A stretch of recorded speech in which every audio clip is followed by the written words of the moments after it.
I am Karin Amin. I am the CEO of Global Sales for Siemens Power Generation. I'm responsible for all the power and gas business. And I have been engaged in this power plant right from the beginning. And that's why I say it's a dream come true. Let me start by moving to the first slide. This picture I put 5 minutes ago. As I was joining you in the bus, I was sitting a little bit in the back, and I heard a conversation. And the conversation was about we approaching the gate and how the area around the gate changed. And there was 2 or 3 colleagues talking about shops being opened. People started to have some sort of jobs and economic development, and that this is increasing, and that people make plans and so on. Well, this is how this power plant looked like less than 3 years ago.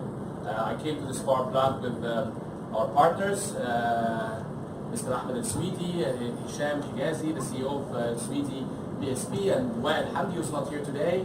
And we were looking at the site, and this is where you are today.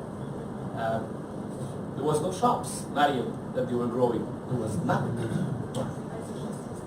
So, next picture is, I think, a picture very dear to you, Hisham. That was the first borehole we did in the site. The first time we drilled down to see how this land looks like from underneath. And it was not easy. It was full of cavities, it was full of caves. It looks really nice on the River Nile, but the soil was very challenging. But it's a beautiful place, right? It's really a beautiful place, and that's why I say it's a dream come true. It's a dream come true not only from the industry side, and all of you are specialized covering this industry, but it's a dream come true for the people around this area, the shops that are growing, the economy that is developing. And at the end of the presentation, I will also share with you, at least from my point of view, what I witnessed as the formula for success. In my presentation today, I will not focus pretty much on the mega deal and the Egypt power plant projects, because this was covered in the morning pretty much by my colleagues. I want to start by giving you, from a global perspective, how we at Siemens see the power generation market, especially on the medium to long-term run. On one hand side, we are actually going through a difficult point of time right now in the industry, because there's a major shift, and this shift brings disruption in the technology, disruption in the business models, but also brings with it opportunities. What we see is big drive for electrification. I think you all noticed and you follow e-mobility drives in different countries. We expect that there will be more than 30-40% increase only from e-cars and e-mobility. So the electricity consumption per capita, the terawatt hour, is definitely going north, which is good. Digitalization is taking really the front stage. So more and more products, solutions around how we can unlock the power of digitalization, how can we connect the physical asset with the virtual and the cloud computing, generate new value streams, and then apply this to our business models. This is becoming on its own right a prime source of competitive advantage and a whole pool of revenue stream and business. We see decarbonization still continuing, still going forward. In some countries more than others, but it's clearly a trend. And we see decentralization. Decentralization means that the world as we know it today, where we have big power plants like we are the one we're standing in right now, whether it's combined cycle or steam or nuclear, but big installations in central locations, and then you have a grid that takes all that to the consumers. This is changing. This is changing more to decentral. This is changing more to photovoltaic. This is changing more to a grid that needs to be able to work both ways, right? To evacuate energy and electricity, but also have multiple points of connection that injects energy. So the landscape around us is changing, and as I said, it brings opportunities with it, and it brings as well risk. We at Siemens are looking at that, and we try, of course, to leverage the position that we have. Siemens is one of the very few companies that could look at the complete value chain from fuel side, oil and gas, business, compression, pipeline, LNG, moving forward into combined cycle power plant, HVDC transmission lines, wind power, energy storage, smart metering, cloud computing for collection, tariff collection. So we really look at the complete value chain. We are capable of addressing societal needs, needs of a country, needs of a city or a big geographical area, and combine all these things into one integrated solution. Has, of course, its own complexity, but on its own merits, it's also, for many situations, it's great to manage the interfaces and synchronize the whole value proposition. And we are working more and more in this direction. The Egypt mega deal was part of that, was part of addressing a challenge in a country that needed quickly to get its electricity system revamped. And of course, you know that the power plants are very prominent, but it was not only power plants. There was a big construction and work done on substation, 400 kV substation, so that all this power that's generated here today can be evacuated and distributed elsewhere. We also took part of Zohre field, gas field, where we also supplied solutions and products that enabled this Zohre field to bring the gas that the power plant needs so that it can generate. We provided complete EPC wrap together with local partners, and we provided financing. So that's the holistic view. You could look at it from a business model, or you could look at it from the integration of the different products and solutions in the entire value chain. So I want to give you just a quick overview in a glance what is this power and gas division of Siemens looks like. As you can see in the slide in front of you, that's a business north of 15 billion euro per annum. We have a profit of around 1.6. These are numbers from last fiscal year. Our fiscal year ends normally in the end of September, so these are 1 year's old number, but our new numbers are still not released, so we can only go back to 1 year. More than 46,000 employees all around the world, and we have a backlog of 13 plus billion euro.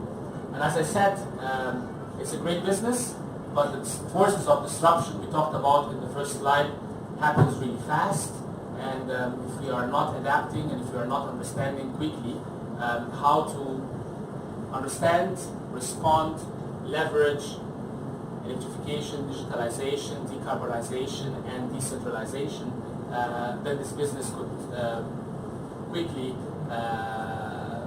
get much more challenges than what we see today. I think it's important to see that we are also deployed around the world. It's not centric in Europe or in the United States, but we have manufacturing locations. In Germany, we have more than 21 manufacturing and assembly locations. In Americas, we have 69. We have in the Middle East and the rest of Europe, 42 locations, and in Asia, Australia, we have 36 locations. So truly a global business deployed across the world, getting advantage of repower, understanding of markets, inclusiveness and diversity. A very quick overview. I think Mr. Tupa and Mr. Dali talked to you this morning a lot about it, but the project is very dear to my heart, and I can't really pass the slides without spending 1 or 2 words about it. Very massive central power generation project. I think it's the biggest, not only in the history of Siemens, but the biggest in the industry. 3 power plants similar to the one you see today, 24 gas turbines, 12 steam turbines, 36 generators. Here are the GIS substations I talked about, so that you can evacuate all this power to where it's needed.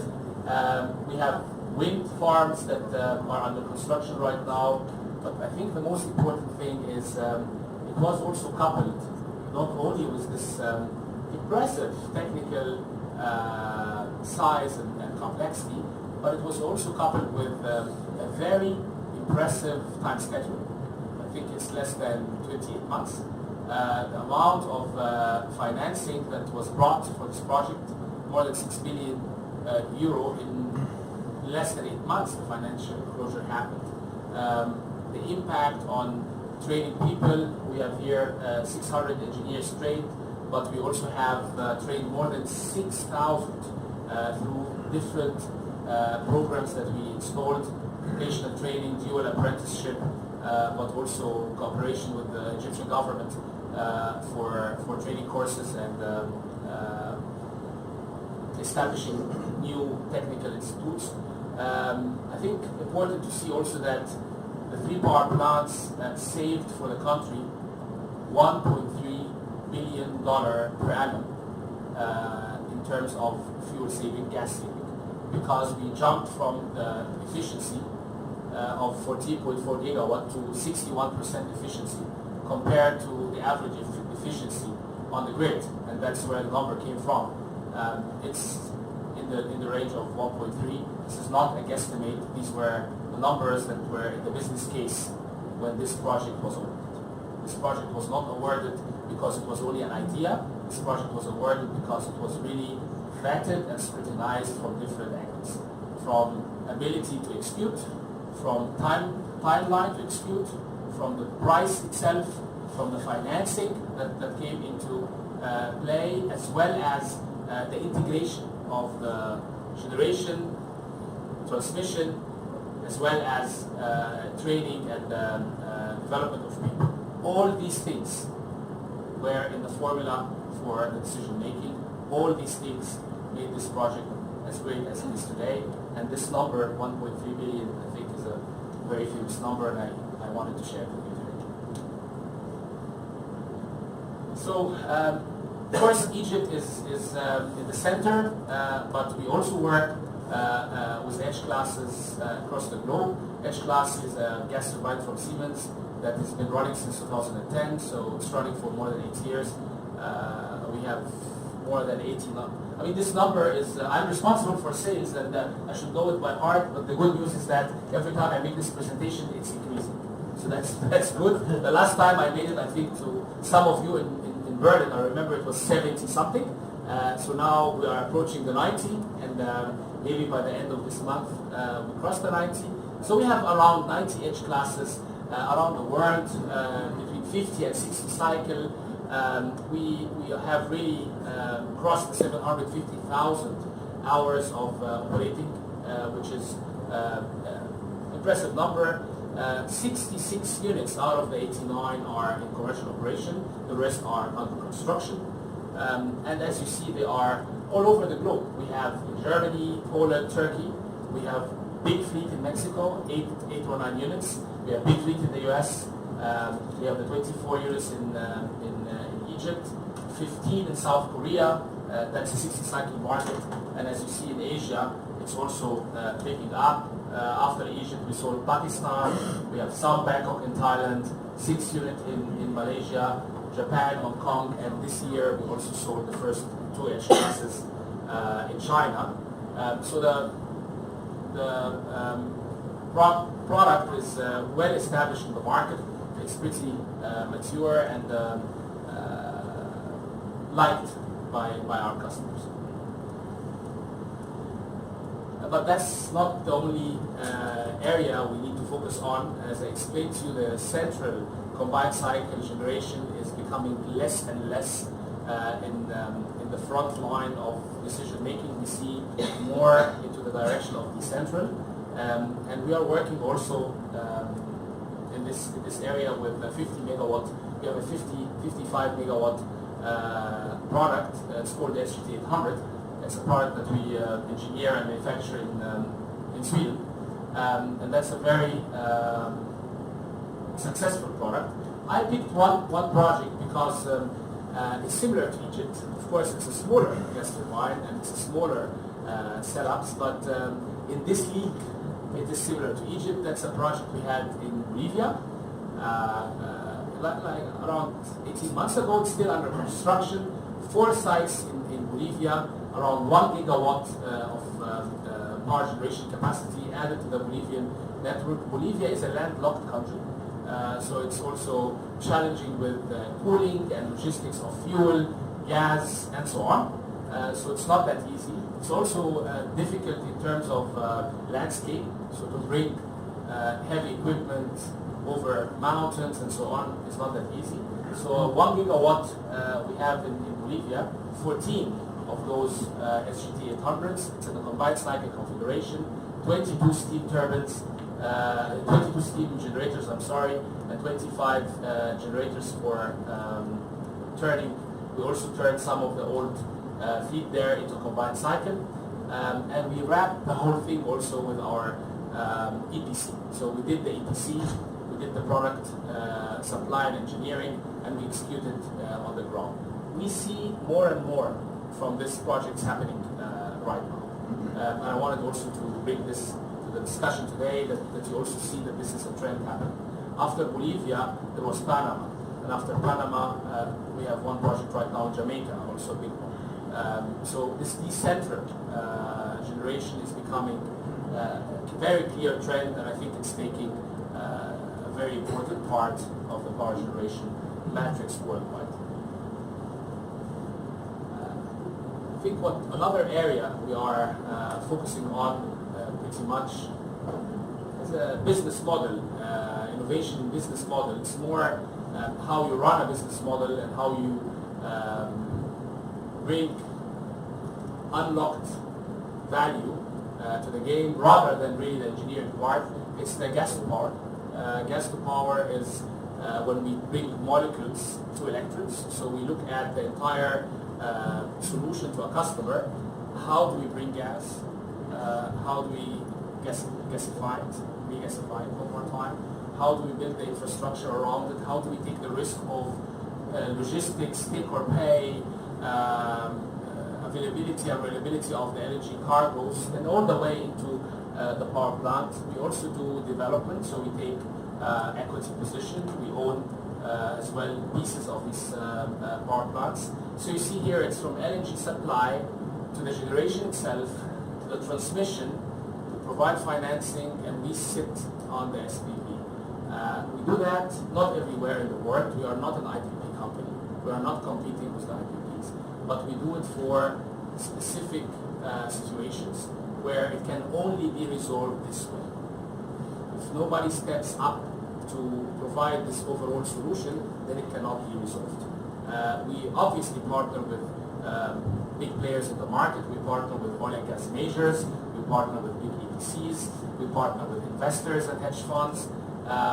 We have more than 25 actually gigawatt right now of projects of this magnitude in our pipeline. This year, in my own budget, I have 40% of this budget is actually based on projects of this magnitude. It's not 60% is standard tenders and plans and so on. 40% is actually coming from that, and it's really impressive. It's really interesting because in some of these projects you talk about the gas turbine itself really late in the project, because what matters is how do you structure the finance, which tariff can you reach, how do you take care of the risk of the gas. The topic of the technical features of the gas turbine, which was typically what we always want to talk about in the beginning, doesn't come into play until the whole thing from a financial model is sorted out. It takes different mindset, it takes different capabilities, but we have a very famous project that we are building actually right now in Brazil. It's called GNA, or Promo, there's two names for it. It's a port called Port da Sul, and we took the whole port together with British Petroleum and a local partner there, and also an investment fund, and we're developing the whole LNG terminal, and then there are phases for power generation, and the first phase is 1.3 gigawatt. There are also projects that we're doing in Bangladesh, in Pyra. There are projects we do in Thailand and Myanmar, in this area. There are projects in the US. There are projects actually in different parts of the world, but these are the ones which are public, and I can share them because it's public. And as I say, there's a strong pipeline behind. And innovation doesn't stop, so this HL-class took us pretty much in a very unique spot in the power generation market, but we see a strong race for efficiency. The innovation goes on, and the 61% is a snapshot in technology, but then comes the next level. And we have introduced our new gas turbine around a year ago. HL, that's the new version. HL comes in 50 cycle and 60 cycle models.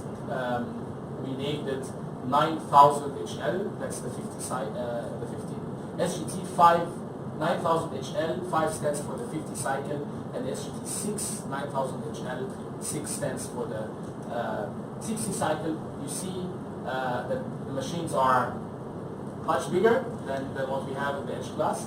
And HL-class in simple cycle was, on the 50 cycle side, was around 400 megawatt. The 9000 HL is 567. So it's a big step in power output, but it's also an impressive 2% plus in efficiency. So we have increased the power output, we have increased the efficiency. And this, when we introduced it, it was still a plan, what we want to do. And again, I met some of you and we talked about it when it was still in the R&D phase, and some of you also visited our factory in Berlin and then met our technical guys. And today it's not anymore PowerPoint slides. The first 2 power plants are already sold. So Kidby, the UK, what you see on the left-hand side, is the first 50 cycle reference. Customer is Scottish Southern, one of the major utilities in the UK, and it's in Lincolnshire, and the first fire will be early 2020. That's the 50 cycle. On the right-hand side, you see the 60 cycle. Customer is Duke, again one of the major utilities in the US, and it's in actually North Carolina, and first fire is in 2019. And I actually would not have dreamt of something better than this. If you want to introduce new machines to the market, you better go to utilities and not to developers, because the utility are very prudent. So if you pass the risk filters, then it's a good job done. And if you want a reference in the 50 cycle, you better go to the UK, and if you want a reference in the 60 cycle, you better go to the US. So I think it's a very, we are lucky, I should say we're lucky, but we're also very happy that we could get these 2 references in these 2 markets with these 2 utilities. Behind these 2 contracts which are signed and booked, and some of them, one of them is already, the site is in construction. Duke is in full swing. Kidby is still, the work on site did not start, but there are also other technical selections, not awards, technical selections, where this HL machine has been selected. I think within this year we will see maybe 1 or 2 more of these charts. Beside or behind a very strong product and installation needs to come service, and I'm very proud that we have a very strong service organization, very resilient, getting better day after day. I think we look at it, we have the entire value chain. We do the gas turbines, steam turbines, generator, digital service, which is becoming an important aspect. I was giving a presentation, I think a week and a half ago, and I was looking at how much Siemens in service did for digital service, and the number is close to triple triple-digit million, and a year ago it was much less than that, right? So it's picking up, and it has only one way, and this is growing. We have 13,000 employees there, and more than 800 gigawatt in operation, serviced by Siemens, and that's enough power for more than 1 billion people in the world. Maybe I wouldn't leave this slide before saying that also these three big power plants here in Egypt has signed with Siemens an operational maintenance contract last month. So for the next 8 to 10 years, these three big power plants will be serviced not only from the standard scheduled maintenance, but also from the day-to-day operations with an O&M contract. Mr. Ashraf Hamassa sits here between us. Ashraf, if you covered also in your presentation, and you can get more information from Ashraf as well. I just came back from Baghdad, and it was like deja vu, because Baghdad is going exactly, Iraq is going exactly in the same phase like Egypt has been going through 3 years ago. An MOU. This project started with an MOU with Mr. Sweetie sitting here and us signing an MOU in the economic conference in Sharm el-Sheikh. 3 pages MOU. Everybody also at that time said non-exclusive, non-binding, I don't know, but here we are. Right? And not everything passes the finish line, but I think if you have a good business case and there is a political will and there is also a strong setup, then the chances of success are high. Iraq is exactly the same phase. Day before yesterday, we signed an MOU. Back to the first point of my presentation, how can we solve for a number of issues, and not only I build you a power plant, or I build you a transmission network, or I build you oil and gas installation, and then what you do with it is your own issue. We actually went to this customer, we had a lot of discussions with them on how can we improve their collection.